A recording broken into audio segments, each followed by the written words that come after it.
CultPop! What's up to all our sidekicks and henchfolk out there in the Geek Nation? My name is Noel, and today we're going to do a couple of Thunder Rounds.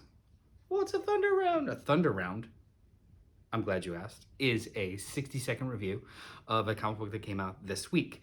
There are two things that I want to talk about this week, but before I do, I want to remind everybody to like, comment, subscribe, hit the bell notification so you know when we post new content on this channel. If you like what we're doing, be sure to do all those things. Also, don't forget to join us for our live stream. We live stream every Sunday morning at 10:30 a.m. Eastern Standard Time, where we talk about this week's comic books, full reviews, pop culture news, and every once in a while, each month, we do a book club / gutter talk episode, which is a evening episode, and just kind of talk through all the fun stuff. Maybe there's beverages, adult beverages at the same time. Either way, it's a fun conversation, and you will be a part of all of them if you simply like, comment, subscribe, hit the bell notification so you know when we go live, and join in the conversation.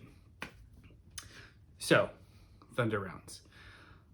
The books that we're going to talk about today, or two books that we talk about today. One is a series that just launched, an independent series that just launched that's interesting. And the other is a series that just finished, an independent series that just finished, that I turned around on. So let's get right into it. The first book we're going to talk about is Stray Dogs #1 by Image Comics. This was written by Tony Fleecs and with art by Trish Forstner. Here's the cover, Stray Dogs. This is a new independent comic book that came out this week. It is a mini-series. I'm not exactly sure about the number of issues, maybe 5 or 6, but either way, it's a jumping on point. So let me get the clock ready. I will do my best to stick to 60 seconds, but none of us are perfect. Here we go, 60 seconds. So Stray Dogs #1. This is a very interesting book tonally. So the art style, as you can kind of see on the cover, the art style in this setup is very reminiscent of 80s, 90s Disney cartoons, 2D animation. There's a Lady and a Tramp kind of aesthetic quality to it. However, the story goes to some wildly dark places in regards to murder mysteries, Silence of the Lambs-ish kind of vibes of darkness underlying them. So it's odd tonally. It's obviously not for kids, but it might be for kids of the 80s and 90s that understand these two references being juxtaposed together. The pacing is great. The conceit itself of a new dog into a big kennel of dogs, having the storytellers play with the idea of short-term and long-term memory in animals, and how you're able to kind of seek out the truth with... It's very loud, that hurts my head when the alarm goes off. This was a really interesting first issue. It's a very wild concept, and I'm looking forward to seeing how they kind of bring it to fruition. But yeah, think Silence of the Lambs from the perspective of stray dogs. It's different. But yeah, be sure to check it out. Stray Dogs #1 by Tony Fleecs and Trish Forstner. The second book we're going to talk about today is Kaiju Score #4 by Aftershock Comics, or from Aftershock Comics, written by James Patrick, with art by Broo. So I wanted to talk about this book because on the show we reviewed the first issue. I didn't love it. The art didn't really appeal to me. The story seemed very one note and cliche written, and the idea of the kaiju didn't really get anywhere besides just concept. The conceit of this book is that during a kaiju, large monster, Godzilla-sized monster attack on a city, this group of thieves is going to attempt a heist while the city evacuates. So this is the 4th issue, the end of the miniseries, and I'm going to do a 60-second review of this and see if my opinion has changed. And go.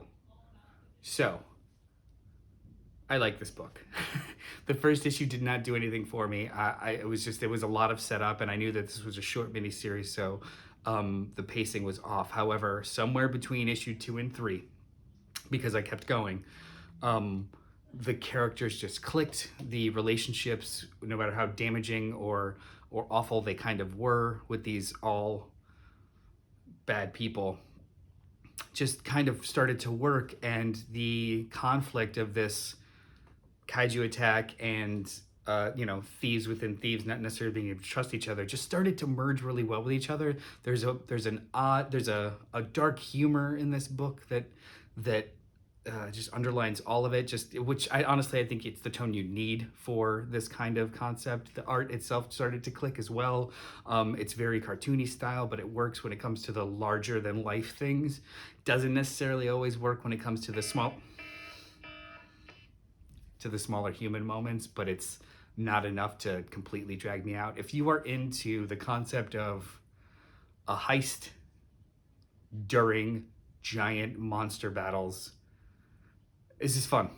This is super fun. And that it was just a 4-issue mini that was kind of one and done. It leaves a little bit open for future stories, but this is a good standalone, fun, silly action comic. I'm really digging some of the stuff that Aftershock is kind of coming out with, so I'm looking forward to more stuff like this, more mini-series and cool concepts like this. Those were 2 Thunder rounds. There's tons of books that came out this week.